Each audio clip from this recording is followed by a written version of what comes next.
من يهده الله فلا مضل له ومن يضلل فلا هادي له أشهد أن لا إله إلا الله وحده لا شريك له وأشهد أن محمدا عبده ورسوله لا نبي بعده. Alhamdulillah, segala puji hanya bagi Allah atas segala nikmat, atas segala karunia-Nya kepada kita, sehingga kita masih diberi kesempatan untuk duduk, untuk rukuk, untuk sujud, untuk menghamba kepada Allah Subhanahu wa taala sebagai bukti rasa syukur kita kepada Allah Subhanahu wa taala. Semoga kita diselamatkan dari segala siksa api neraka dengan wajah kita yang mau tunduk, yang mau sujud, yang mau menghamba hanya kepada Allah Subhanahu wa taala. Salawat dan salam kita sampaikan kepada Nabi kita Muhammad sallallahu alaihi wasallam, pembimbing umatnya, yang mendidiknya, yang menunjukkannya, mengarahkannya ke jalan yang benar, jalan yang diridhoi oleh Allah Subhanahu wa taala. Maka hendaknya kita selalu mengikuti sunnah-sunnahnya, melestarikannya, menjadikan beliau sebagai tauladan, contoh dalam kebenaran. Semoga berkeridhaan Allah Subhanahu wa taala. Semoga kita senantiasa banyak mengucapkan sholawat kepada Nabi kita Muhammad sallallahu alaihi wasallam, supaya kita untuk menggapai syafaat yang kelak di hari kiamat. Amin ya rabbal alamin. Alhamdulillah, kita masih membahas tentang yang berkaitan dengan doa, senjatanya orang beriman, yang senjata itu haruslah kuat, haruslah tajam, haruslah tepat sasarannya. Tapi ada orang yang tertipu atau punya pendapat yang berbeda. Ada yang mengatakan bahwa semua yang akan terjadi itu kan sudah ditetapkan, berdoa atau tidak berdoa yang pasti terjadi. Apakah minta kepada Allah atau tidak minta, yang pasti sudah akan terjadi. Kalaupun kita ditakdirkan akan sukses, ya pasti sukses. Gak usah berdoa, pasti akan terjadi. Nah, ini salah satu pemahaman yang salah dalam memahami tentang doa. Maka doa adalah syariat Allah Subhanahu wa taala, sarana untuk ibadah. Bahkan doa adalah intinya, saripatinya ibadah. Maka kalau ada orang yang mengatakan tidak perlu berdoa karena sesungguhnya doa atau tidak doa sama saja, semua yang sudah ditakdirkan pasti akan terjadi. Maka jawabannya adalah seperti yang kita jalani dalam kehidupan sehari-hari. Kalau kita sudah ditakdirkan kenyang, ya bakalan kenyang. Kalau kita ditakdirkan akan haus, ya haus. Lapar, ya lapar. Berarti kalau kita sudah ditakdirkan kenyang, ya nggak usah makan. Kalau ditakdirkan puas dengan minuman, ya nggak usah minum, nanti juga akan kenyang sendiri. Ini jawaban kepada orang yang meremehkan atau menafikan, meniadakan keutamaan berdoa. Berdoa adalah sarana yang disyariatkan oleh agama Islam, yang diberikan oleh Allah Subhanahu wa taala. Kita ingin menggapai takdir kita, kebaikan yang ada di dalam hidup kita, dengan cara berdoa, minta kepada Allah segala kebaikan yang ingin kita inginkan, ingin kita capai, ingin kita raih.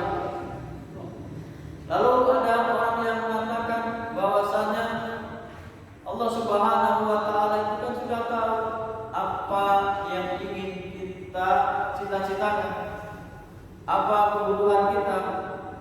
Yang penting hati kita sudah meniatkan, pasti niscaya Allah Subhanahu wa taala akan mengabulkannya. Gak perlu diucapkan, gak perlu berdoa dengan ucapan, cukup dengan hati. Ini juga terbantah. Karena Allah Subhanahu wa taala yang memerintahkan kita untuk berdoa. Dengan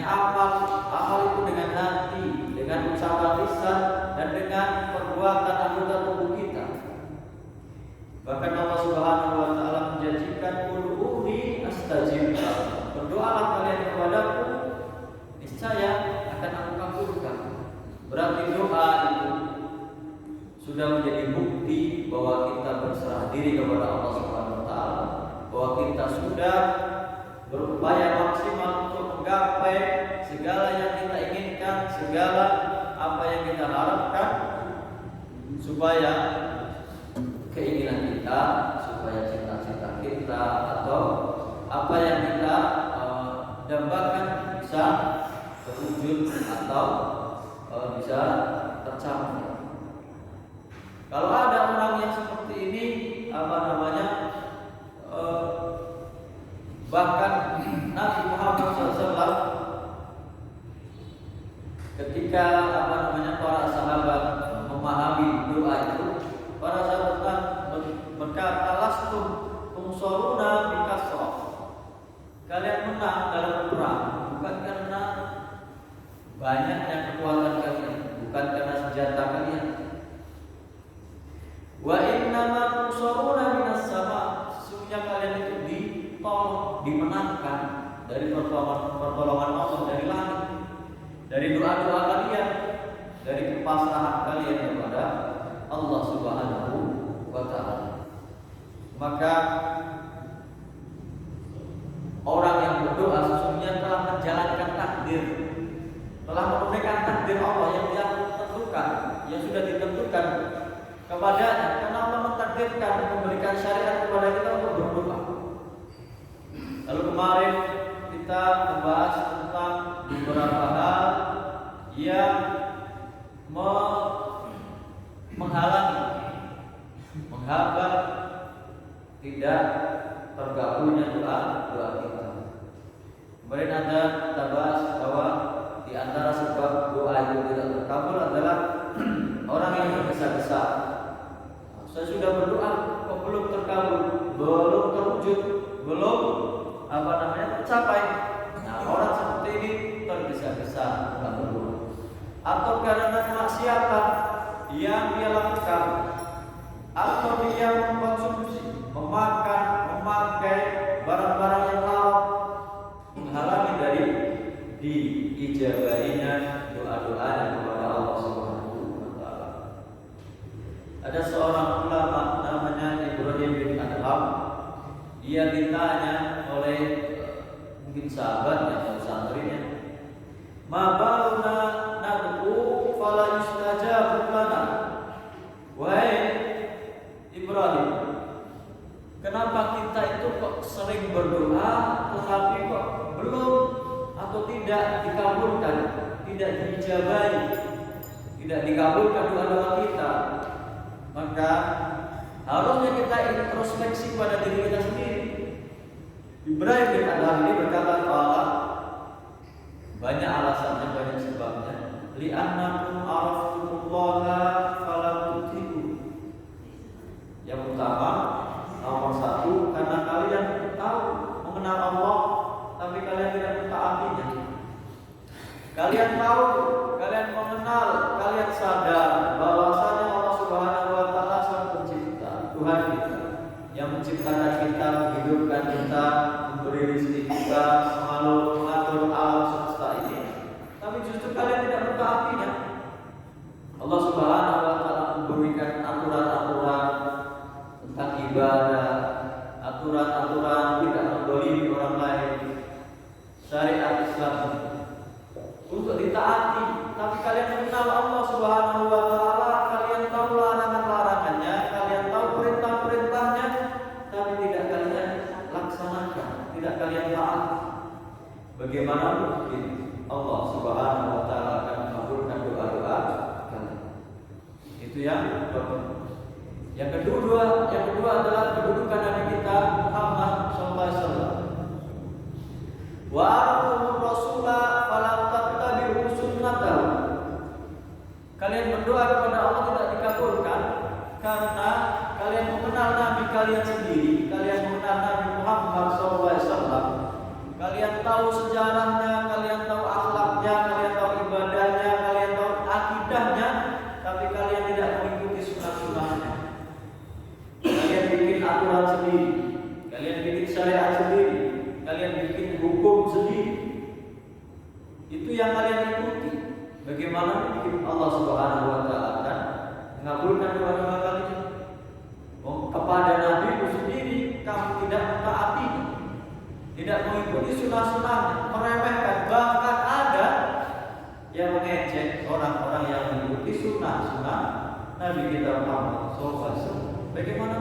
Bahkan ada orang yang dengan sengaja melecehkan, menghina, merendahkan kedudukan Nabi Muhammad SAW. Itu ciri-ciri orang-orang munafik. Bagaimana mungkin Allah Subhanahu Wa Taala akan mengabulkan doa sedangkan kamu mengenal Nabi sendiri tapi tidak mengikuti sunnah. Yang berikutnya adalah wa araftumul Qur'ana falam ta'malu bi. Kalian mengenal Al-Qur'an, kalian bisa membaca. Atau mungkin enggak bisa membaca. Kalian tahu Al-Qur'an itu adalah pedoman kalian, tapi kalian tidak melaksanakannya. Tidak mengamalkan. Bahkan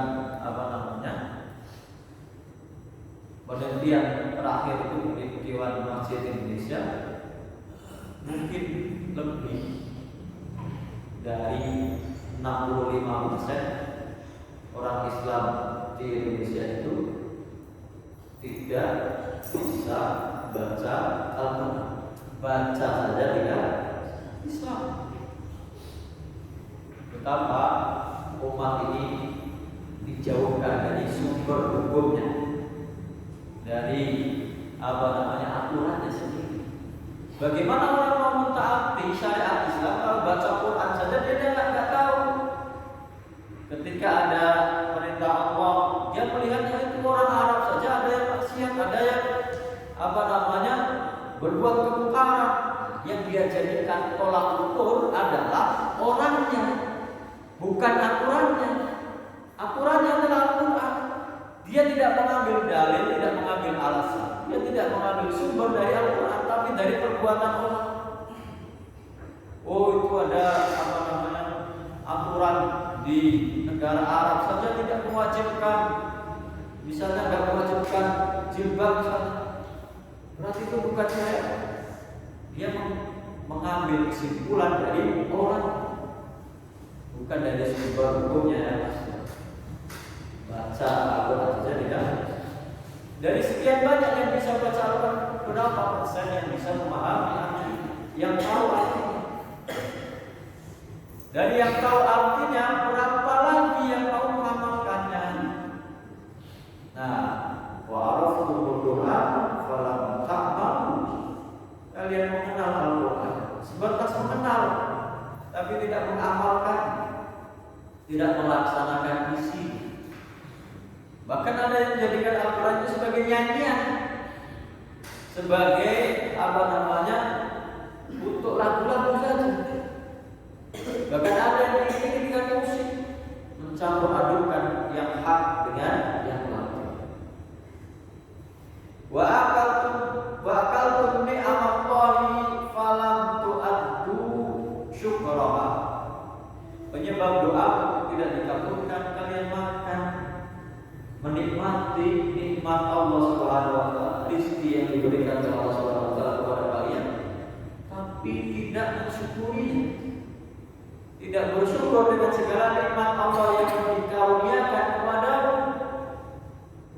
Mengakunya bersyukur seperti yang sedang kita alami sekarang di bulan Agustus ini, memperingati ulang tahun kemerdekaan Republik Indonesia. Katanya bersyukur memperingati kemerdekaan atas karunia nikmat Allah Subhanahu wa taala, tapi isinya kemaksiatan. Bagaimana mungkin rasa syukur itu diwujudkan dalam bentuk kemaksiatan? Bagaimana mungkin syukur itu diwujudkan dengan melanggar perintah Allah Subhanahu wa taala? Akaltum ni'amallahi falam tu'addu syukur. Kalian tidak bersyukur.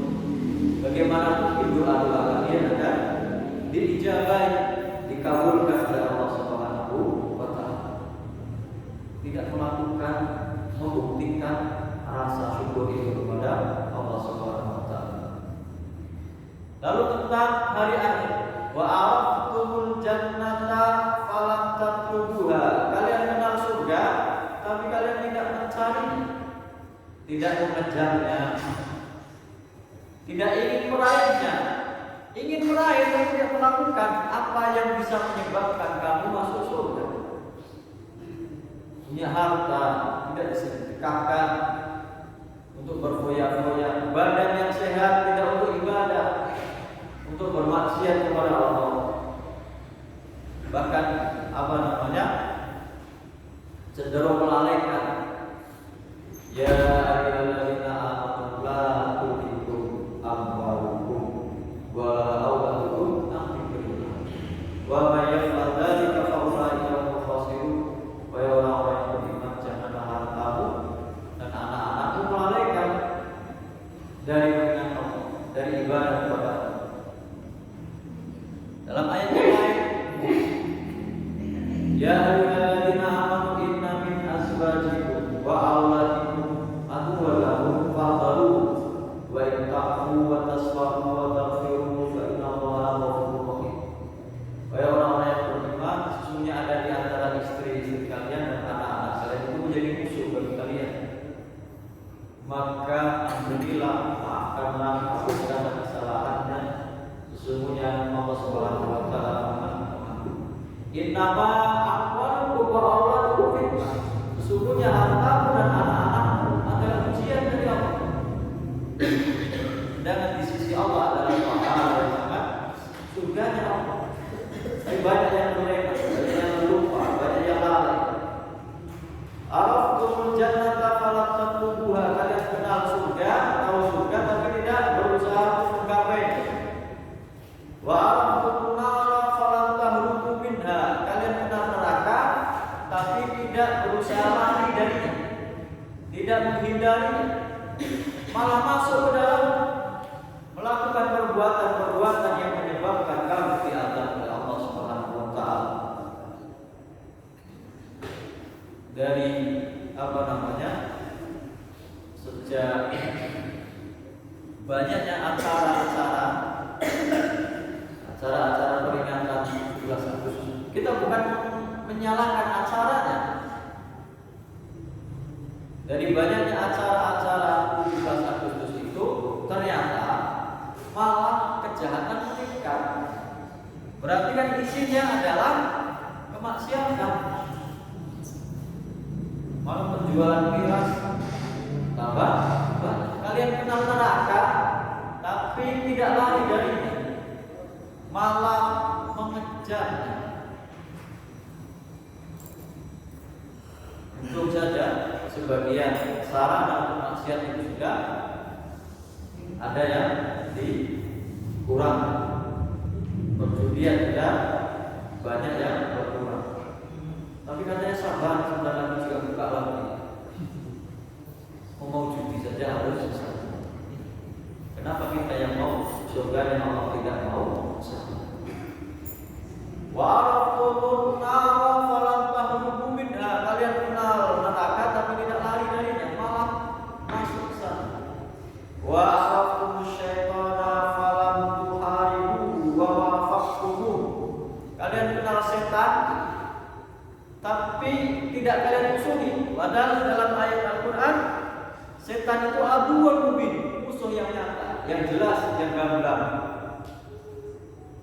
Tapi falam tuharibu, kalian tidak memeranginya, bukan jadikan musuh. Wa wafaqtumu, kalian malah sepakat dengan setan, kerjasama,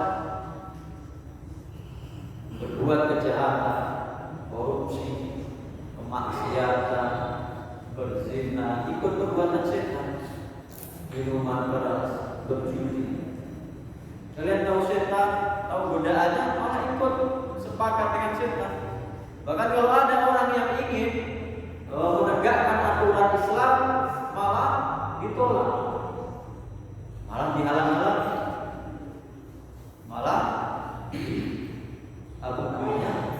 dihambat, dilawan. Kemudian tentang kematian, hal-hal ini yang menyebabkan doa-doa kita diijabahi oleh Allah Subhanahu wa taala. Wa araftumul mauta falam tasta'iddu lahu. Kalian kenal sudah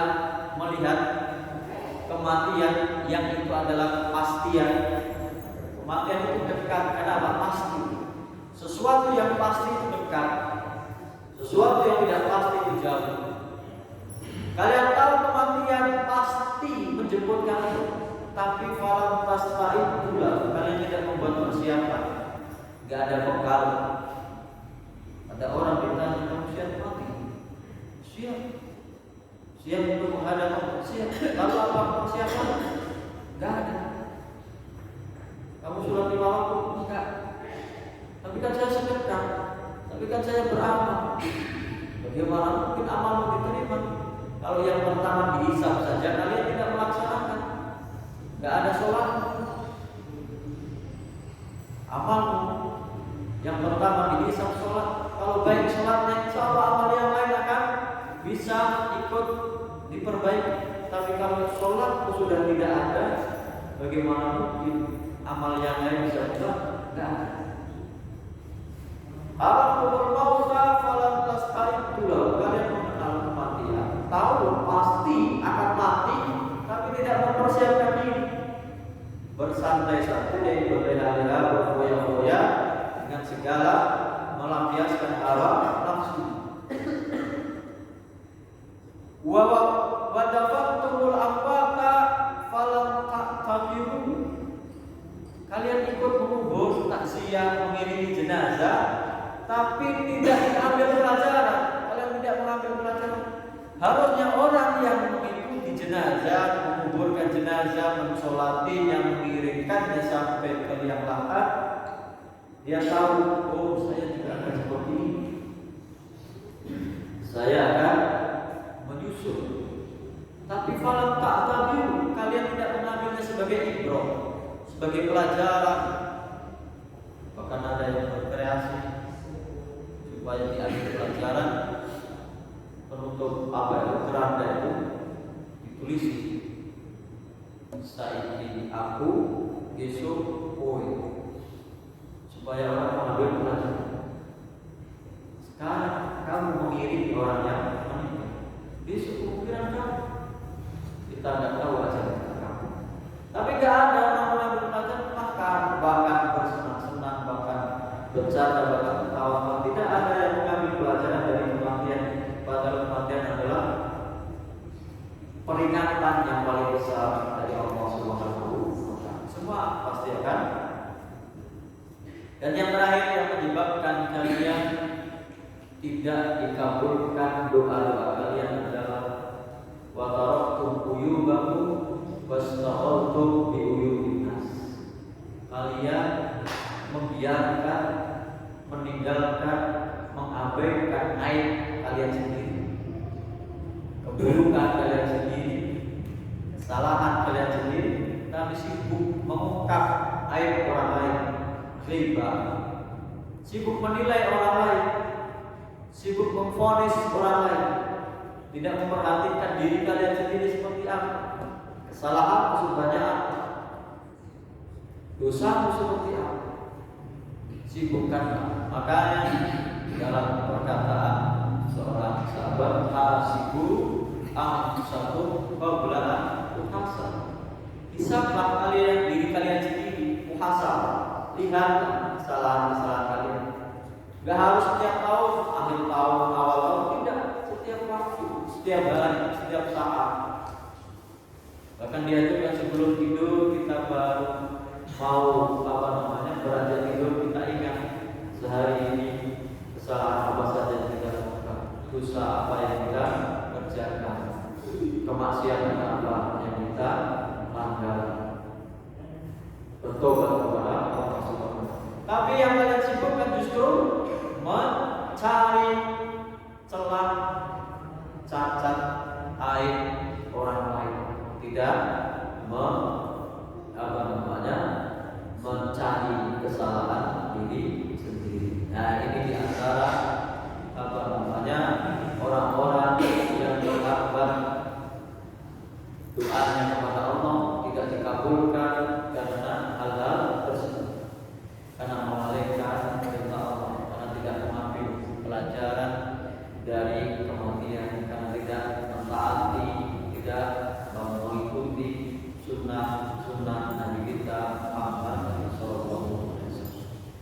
Kemudian sesuatu yang tadi menjadikan orang itu tertipu. Banyak tertipu. Kenapa orang kok tidak ingat mati? Kenapa orang kok tidak segera bertobat? Nah, di antara yang menyebabkan seseorang itu tertipu, kan Allah Subhanahu wa taala itu Maha Pengampun. Pokoknya saya positif akan diampuni oleh Allah Subhanahu wa taala. Bagaimana mungkin kamu akan diampuni oleh Allah Subhanahu wa taala kalau tidak mau tobat, tidak mau berhenti dari kemaksiatan, dari kejahatan? Maka yang paling banyak bisa mengingatkan kita adalah dengan mentadabburi apa-apa yang bisa kita baca dari Al-Quran, memahaminya, artinya, bagaimana para ulama berpendapat tentang Al-Quran, sehingga itu menjadi peringatan bagi kita supaya kita segera bertobat kepada Allah Subhanahu. Dan yang kedua tadi, mengikuti sunnah-sunnah Nabi kita Muhammad Sallallahu Alaihi Wasallam. Dua ini patokan dasar dari agama Islam ini.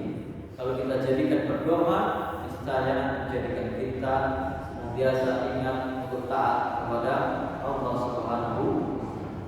Lalu di antara orang-orang yang merasa tertipu, yang tertipu dengan kemaksiatan, banyak berbuat maksiat, nggak mau berhenti. Ya, yang penting kan saya sudah baca astagfirullah. Saya hanya ucapkan saja. Judi besoknya astagfirullah, astagfirullah. Ya kan Allah Subhanahu wa taala Maha Pengampun. Bahkan ada orang yang mengatakan, saya walaupun berbuat maksiat, yang penting kan di akhir hari saya berkata atau mengucapkan subhanallah wa bihamdi, subhanallah wa bihamdi 100 kali. Dan kalau orang mengucapkan itu, semua kesalahannya akan diampuni walaupun sebanyak bumi di lautan. Berarti dia tidak taubat tapi mengandalkan istighfarnya, mengandalkan zikirnya, itu akan merubah, akan menghapus dosa-dosanya. Padahal dosa itu ada yang berkaitan dengan urusan dengan manusia. Ada hak orang lain yang diambil, ada hak orang lain yang dia rampas. Bagaimana mungkin dia bisa diampuni kalau tidak mau berhenti tobat dari kemaksiatan yang dia lakukan? Ada lagi yang tertipu. Bahkan Allah Subhanahu wa taala itu Maha Pengampun. Dosa apa saja pasti diampuni oleh Allah Subhanahu wa taala. Dalam surat Az-Zumar ayat 53 itu, qul ya ibadiyalladzina asrafu ala anfusihim la taqnatu min rahmatillah.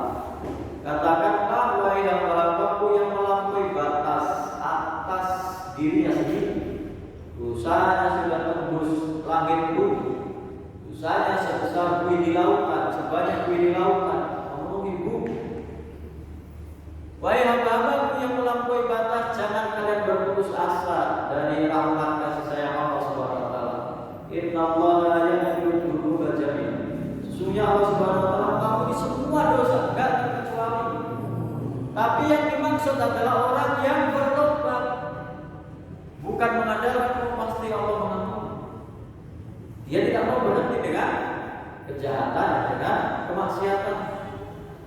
Itu kesalahan pemahaman orang yang tertipu.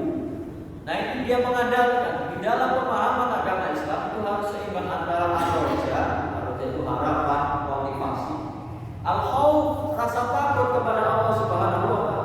Kalau orang itu yang ada adalah al-roja saja, harapan saja, tapi tidak dibuktikan dengan amalan, dia bukan orang yang baik, orang yang mengabaikan, meremehkan dosa-dosa. Maka ampunan Allah Subhanahu wa taala ini bagi orang-orang yang mau memperbaiki diri, mau berhenti dari kemaksiatan, bukan dengan justru orang yang senantiasa tenggelam dalam kemaksiatan lalu mengandalkan Allah Subhanahu wa taala pasti akan menerima tobat, mengampuni kesalahan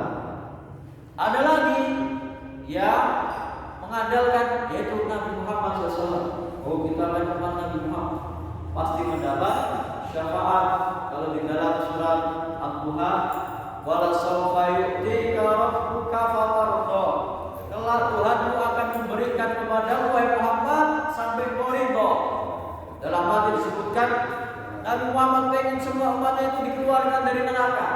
Ya Allah, saya nggak ridho kalau ada satu orang pun dari umat masuk neraka. Minta dikeluarkan semuanya, diberi syafaat. Syafaat itu kan harus izin Allah Subhanahu wa Ta'ala. Tidak hanya kehendak seseorang.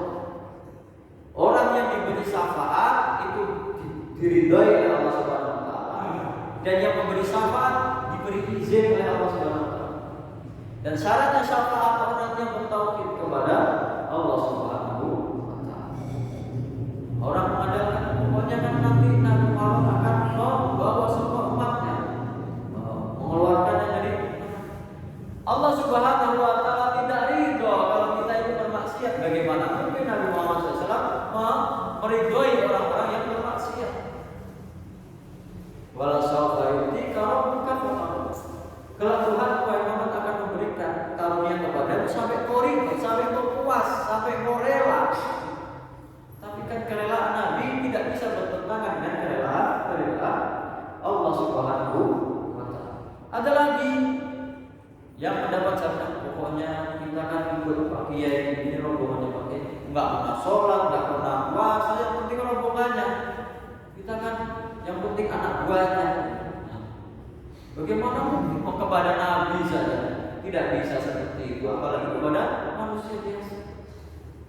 Kita kan yang penting ikut jamaahnya, kita kan yang penting ikut organisasi. Tidak ada. Semua akan mempertanggungjawabkan dosanya sendiri. Nah, ini orang-orang yang tertipu dengan amalan-amalannya sehingga mereka tidak mau berhenti dari itu. Ada lagi yang hitung-hitungan. Saya kan sholat 5 waktunya kan jamaah. Jamaah itu kan 27 kali dilipat gandakan. Berarti saya bisa libur 5 hari. Mungkin 5 hari kan cuma 25 kali sholat. Hitung-hitungan lagi. Ada yang hitung lagi. Kemarin kan saya puasa Arafah itu mengampuni dosa saya setahun yang lalu dan setahun yang akan datang. Saya berwasiat sepanjang tahun nggak apa-apa. Ada yang menghitung tadi puasa hari Asyura. Hari Asyura itu puasa bisa menebus dosa selama setahun. Berarti saya maksiat sepanjang tahun, yang penting saya puasa Asyura, dosanya diampuni. Ini pemahaman orang yang keliru. Wong puasa Ramadan saja yang menghapuskan dosa-dosa kita itu ada syaratnya. Dalam hadis disebutkan Ramadan ila Ramadan wal Jum'ah ila Jum'ah wa sholawat al-khams, itu menghapuskan yukafiru ma bainahunna, hapus dosa-dosa di antara keduanya, dari Ramadan ke Ramadan yang akan datang, dari Ramadan kemarin ke Ramadan sekarang, dari sholat Jumat kemarin ke sholat Jumat yang akan datang, dari sholat 5 waktu, dari maghrib sampai isya ke subuh, itu akan diampuni dosa-dosa kalian selama meninggalkan dosa-dosa. Bukan seenaknya, berarti saya sudah diampuni setahun yang lalu, setahun yang akan datang. Bebas bermaksiat. Pemahaman seperti ini yang menjadikan orang salah. Sudah jelas ayatnya. In tajtanibu kaba'ira ma tunhauna anhu nukaffir ankum sayyi'atikum. Kalau kalian menjauhi dosa-dosa besar yang kalian dilarang untuk melakukannya, maka niscaya akan dihapus kesalahan-kesalahan kalian, dosa-dosa kalian yang kecil. Bukan hanya mengandalkan amalan sehari puasa sehari juga diampuni dosa-dosa setahun yang lalu, setahun yang akan datang. Saya sholat jamaah berat sudah 27 kali lipat, berarti dosa-dosa saya yang 5 waktu sudah terhapus. Ini orang-orang yang tertipu dengan amalan. Justru amalan kita, ibadah kita itu menjadikan kita semakin puasa. Sholat kita itu berkhusyuk. Puasa kita apalagi masih banyak melihat yang haram, masih banyak berbicara yang haram. Bagaimana untuk mengandalkan ibadah tersebut. Ada lagi yang paling parah adalah orang saya kan husnudzon kepada Allah. Hadisnya mengatakan ana inda husnudzoni abdi bi. Subhanahu wa taala dalam hadis qudsi apa? Aku menurut persangkaan hamba. Kalau hamba berprasangka baik ya berarti aku baik. Nah, saya berarti berprasangka baik kepada Allah pasti mengampuni saya. Tapi gak mau tobat. Yang penting kan saya berprasangka baik. Ini kesalahan memahami hadis ini. Falyaqulu bima syaa, maka hendaknya dia berprasangka kepadaku sesuai dengan apa yang dia kehendaki. Makanya orang-orang seperti ini, orang-orang yang memahami dalil-dalil ini tidak semestinya. Makanya kelak di hari kiamat ketika orang-orang dimintai pertanggungjawaban, dipersaksikan, bahkan mulut kita dikunci mulutnya dikunci, yang bersaksi adalah seluruh anggota tubuh. Hatta idza ma ja'uha syahida 'alaihim sam'uhum wa absaruhum wa juluduhum bima kanu ya'malun. Sampai ketika di hari akhirat kelak mereka akan datang lalu bersaksi terhadap orang itu, pendengarannya, penglihatannya dan kulitnya atas apa yang dia lakukan di dunia. Maka orang itu berkata dalam surat Fussilat dari ayat 20, 21 sampai 23. Wa qalu li juludihim lima syahidtum alaina. Dia berkata kepada kulitnya sendiri, kenapa kamu bersaksi atas aku? Menyebutkan dosa-dosa kemaksiatan. Qalu antaqana Allahu alladzi a'taqa kulla syai'. Mereka mengatakan aku sudah diberi oleh Allah untuk berbicara. Aku berbicara, Allah bisa membuat semua makhluk yang berbicara.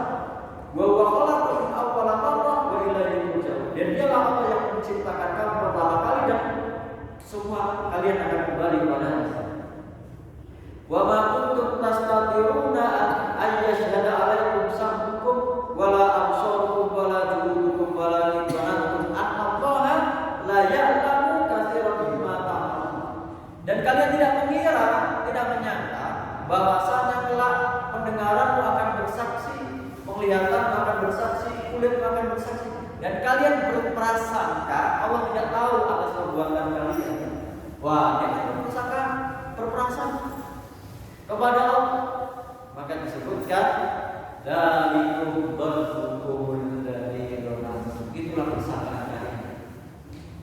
Ternyata persangkaan kalian salah. Dzalikum dzannukum alladzi dzanantum bi rabbikum. Itulah persangkaan kalian terhadap Tuhan kalian. Adrakum, itu yang membinasakan kalian, mencelakakan kalian. Fa asbahtum minal khasirin, maka kalian menjadi orang-orang yang mengandalkan persangkaan. Saya kan berprasangka baik kepada Allah. Allah itu Maha Pengampun, pasti saya diampuni. Menyangka bahwa dirinya pasti diampuni. Nah, kan Allah sesuai dengan perasaan hamba-Nya. Ya kalau persangkaan kepada Allah baik, maka amalmu harus baik. Harusnya persangkaan itu kalau kamu sudah berusaha sholat, sedekah, puasa, baca Quran, semoga Allah menerima amal ibadah. Walaupun dengan kekurangan saya, kurang khusyuannya, kurang ikhlasnya, saya berprasangka baik supaya Allah menerima ibadah saya. Bukan orang yang berbuat jahat tapi berprasangka saya pasti diampuni oleh Allah Subhanahu wa taala. Itu kan kesalahan pemahaman orang-orang yang membuat prasangka kepada Allah Subhanahu wa taala. Allah Maha mengetahui apa yang kita lakukan. Nah, ada hadis dari Aisyah radhiyallahu anha ketika Nabi Muhammad SAW sedang sakit parah, bahkan bolak-balik pingsan. Aisyah itu diperintahkan oleh Nabi Muhammad untuk mensedekahkan harta yang dimiliki Nabi 6 dinar uang. Ketika pingsan, Aisyah masih si Nabi Muhammad SAW. Ketika sudah siuman lagi, Nabi Muhammad bertanya kepada Aisyah, wahai Aisyah, apakah sudah kamu sedekahkan hartaku yang tadi yang masih 6 dinar itu? Belum ya Rasul. Lalu Nabi bersabda, dia kata, ma dhanna Muhammadin bi rabbihi laulam yallahu hadi. Bagaimana dia Muhammad itu bisa berprasangka baik kepada Tuhan dan kepada Allah belum disedekahkan saja tidak boleh berprasangka oh itu untuk kebaikan. Apalagi orang yang jelas-jelas maksiat kepada Allah Subhanahu wa taala. Semoga kita mengiringi persangkaan kita baik kepada Allah dengan amal soleh, amal wallahu ta'ala. Itu dengan salah tulis Assalamualaikum warahmatullahi wabarakatuh.